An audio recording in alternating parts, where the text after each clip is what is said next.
Rádio Mais Cultura, a sua nova rádio cultural online.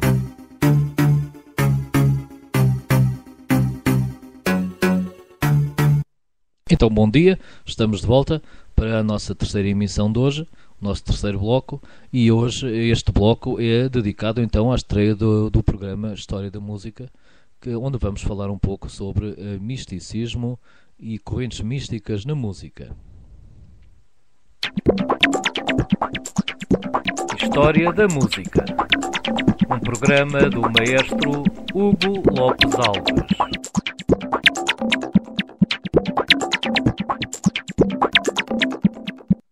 Então, um grande bem-ajam a todos por estarem a ouvir-nos, a seguir as nossas emissões na Rádio Mais Cultura, a seguir os nossos programas.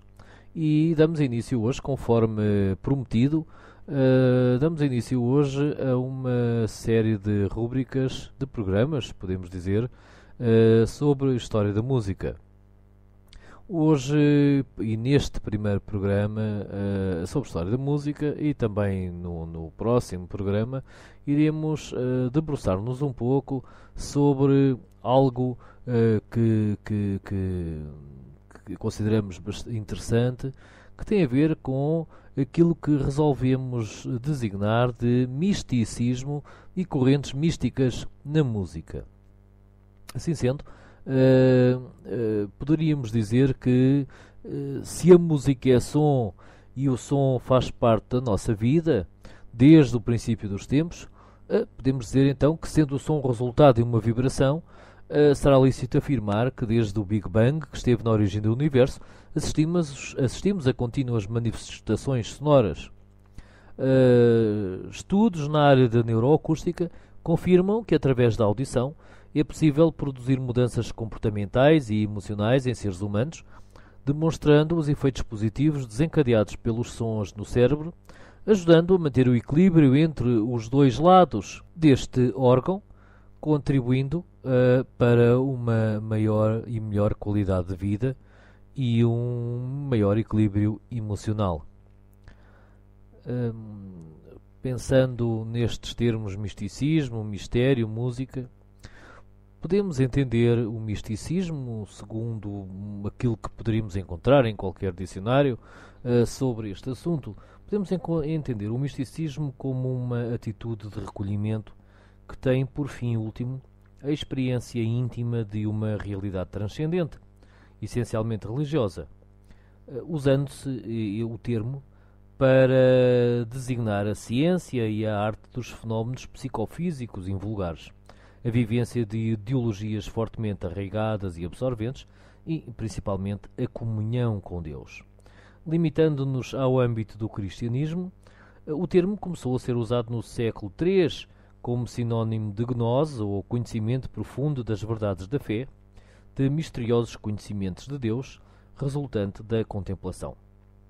Podemos então afirmar que a mística cristã resulta da iniciativa de Deus em procurar a comunhão com o homem, através de seu Filho, Jesus Cristo, e da gratuitidade da vocação à perfeição ilimitada e o dever de correspondência a esse dom de Deus, e ainda o sentido não apenas individual, mas também comunitário de comunhão com Deus em Cristo. O conhecimento e a experiência de Deus no mais alto grau de vida espiritual é muitas vezes figurado pelo amor conjugal, celebrado no Cântico dos Cânticos. O misticismo pode então ser definido como a religião no seu mais apurado e intenso estádio de vida. Os antigos cristãos empregavam a palavra contemplação para designar a experiência mística, que deve ser entendida como um estado de consciência em que o místico tem um vislumbre daquilo que está além deste plano físico e muitas vezes é descrito como união com o todo. Devemos, no entanto, distinguir música mística de religião, pois essa refere-se à experiência direta e pessoal com a divindade, com o transcendente, sem a necessidade de intermediários, dogmas ou de uma qualquer teologia. Podemos assim entender o misticismo como o caminho para a perfeição através da contemplação, que encontra lugar nas fases mais avançadas desse percurso para a santidade, assinalado pela comunhão no sentido da unidade e convergência com Deus. Cristo é então o místico por excelência, devido à permanente e total comunhão com o Pai no Espírito Santo. A perfeição é então o mais elevado grau de comunhão com o Pai sob a ação decisiva do Espírito.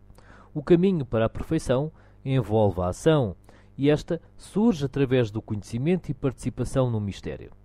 O iniciado que alcançou o segredo é o místico, aquele que aspira a uma união pessoal ou à unidade com o absoluto, que ele pode chamar Deus, o cósmico, mente universal, ser supremo, enfim, etc. A música é também mística. Os sons musicais, fazendo parte de um sistema complexo de frequências de objetos em vibração, concorrem, através de funções específicas, sensorialmente legitimadas e absolutamente imprescindíveis em termos neurológicos, garantindo o equilíbrio harmónico através da sublimação da tonalidade, naquilo que é um sistema perfeito. O conhecimento deste mistério está reservado aos estudiosos da matéria que, de etapa em etapa, sentem a revelação de diferentes estágios de consciência tonal e êxtase sensorial, até à plenitude do equilíbrio harmónico e conhecimento do sistema musical, que leva, então, à comunhão com Deus e vivência íntima de uma realidade transcendente. Podemos então afirmar que, sendo a música um sistema perfeito, em equilíbrio completo com o homem, com a natureza e com o universo, a introdução no sistema musical de um fator de desequilíbrio levará a uma alteração e perturbação emocional e sensorial, criando estados de instabilidade harmónica que tendem a induzir a necessidade de reflexão e busca pessoal do reequilíbrio, tranquilidade e plenitude, sublimado por um transe quase orgiástico do encontro com a luz, a alma, a purificação, a libertação, o conhecimento, a ausência de dúvida, onde se consubstanciam a perfeição e a santidade. Será assim interessante compreender as diferenças estruturais entre a música ocidental e oriental. Por exemplo, na música oriental podemos encontrar um sistema que não permite a introdução de fatores de desequilíbrios, devido, por exemplo, à utilização das escalas pentatônicas sem o quarto e o sétimo grau, o que permite um elevado grau de meditação e contemplação.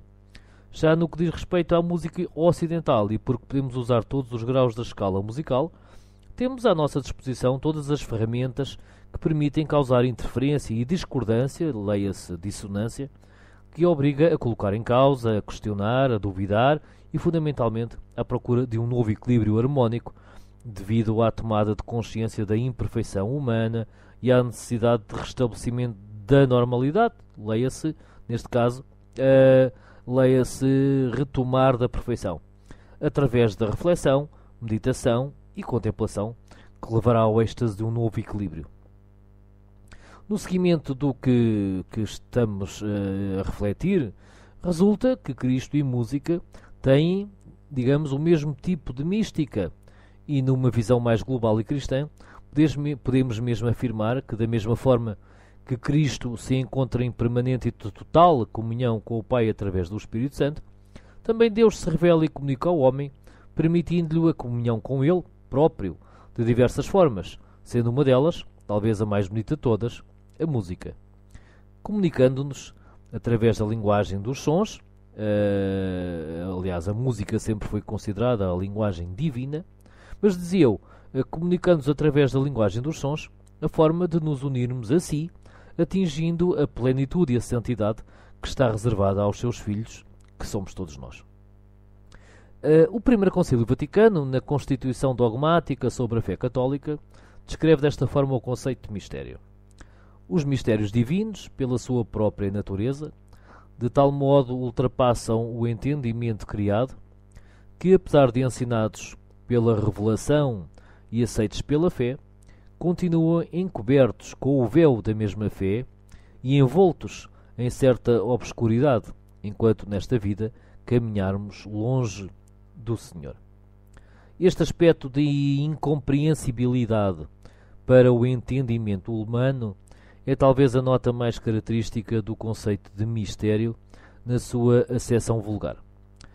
Em todas as civilizações, a música assume um papel de enorme importância nos eventos mais relevantes, sociais ou pessoais, onde tem um papel de mediador entre o diferenciado, aquilo que é o material, e o indiferenciado, ou seja, a vontade pura, ou entre o intelectual e o espiritual.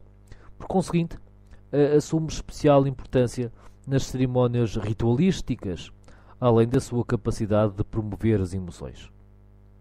Feito esta introdução a esta questão de misticismo e a forma como também a música é mística e como o misticismo e a música andam lado a lado, gostaria de avançar então agora um pouco neste campo do misticismo e da história da música, para falar um pouco sobre a Idade Média.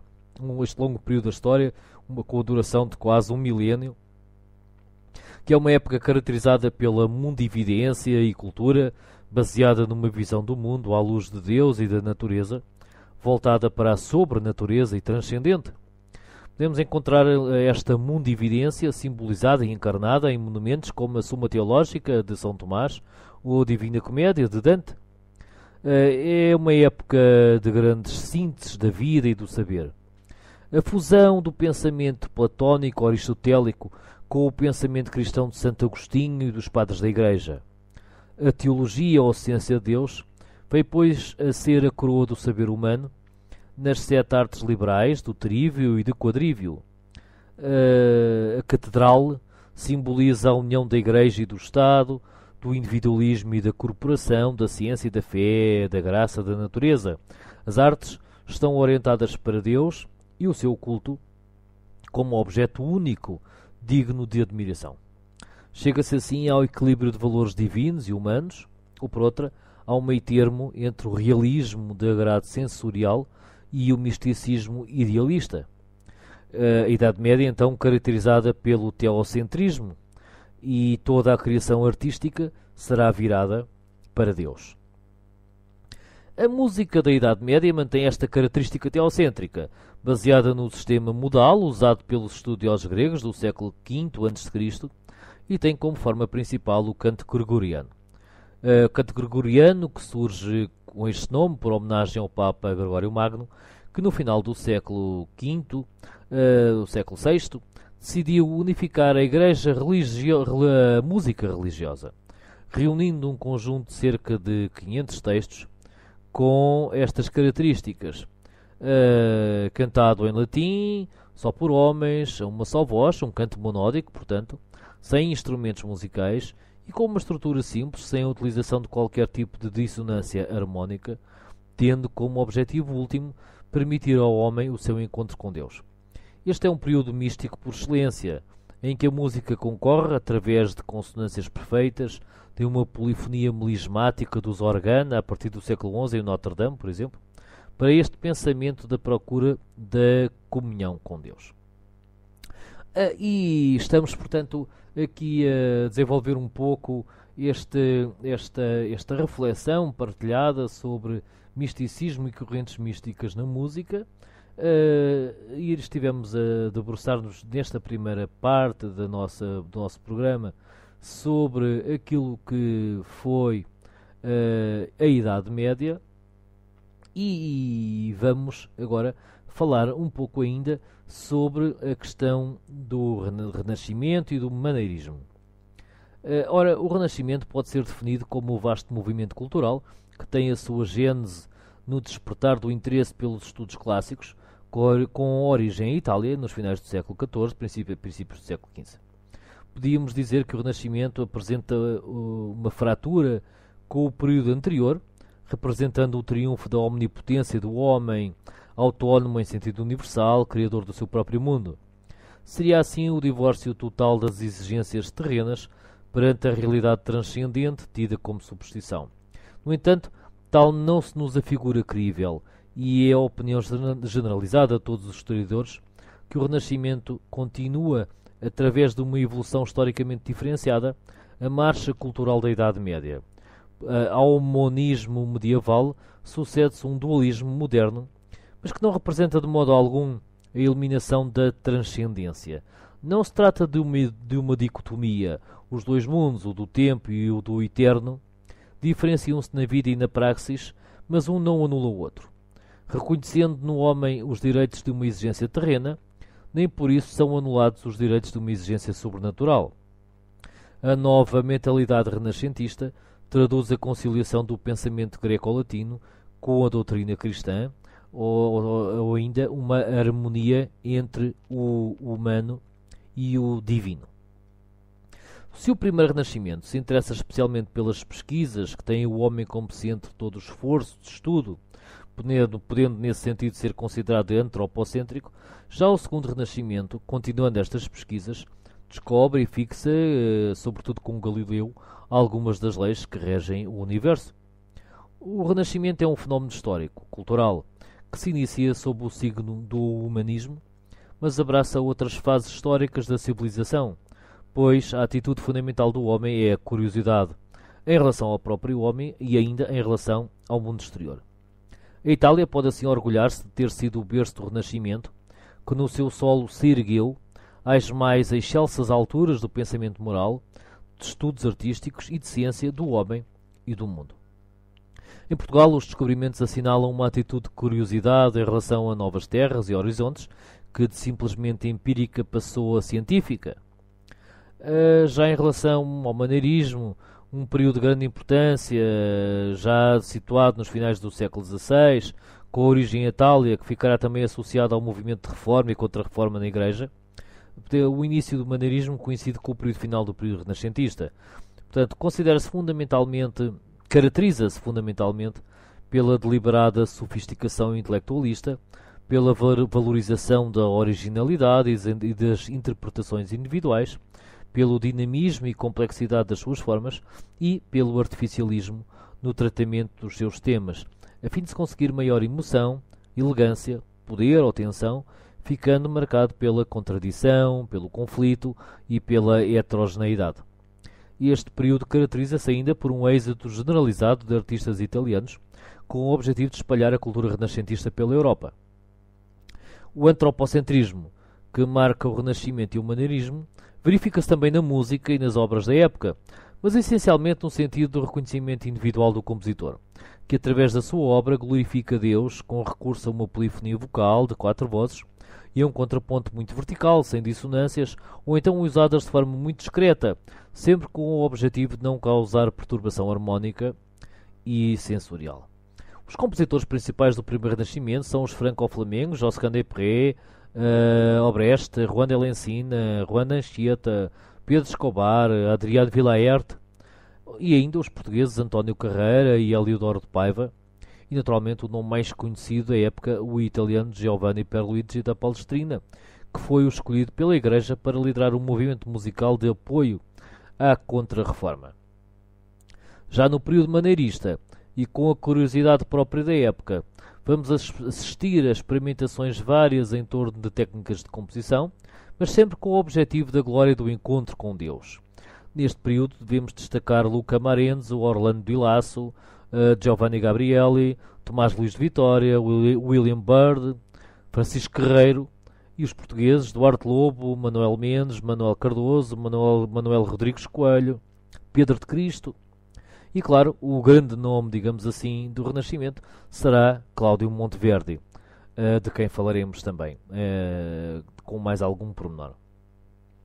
Podemos, pois, afirmar que a música renascentista não vem quebrar o essencial da música da Idade Média, verificando-se uma continuidade ao nível da produção musical para a glorificação de Deus, assistindo-se, em termos técnicos, à lenta transição de um sistema modal para o sistema tonal, bem como à passagem da polifonia horizontal para a harmonia vertical.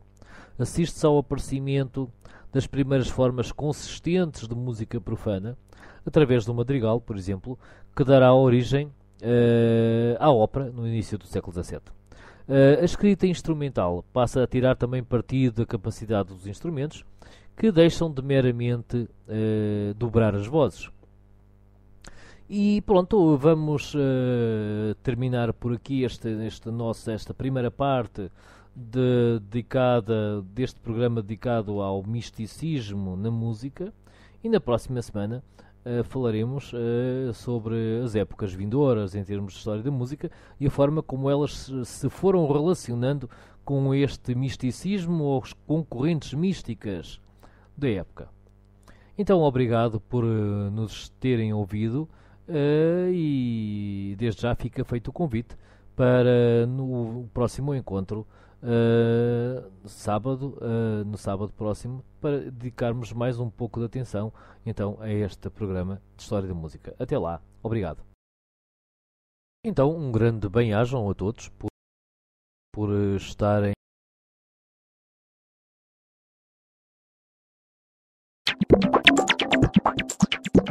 História da Música, um programa do maestro Hugo Lopes Alves.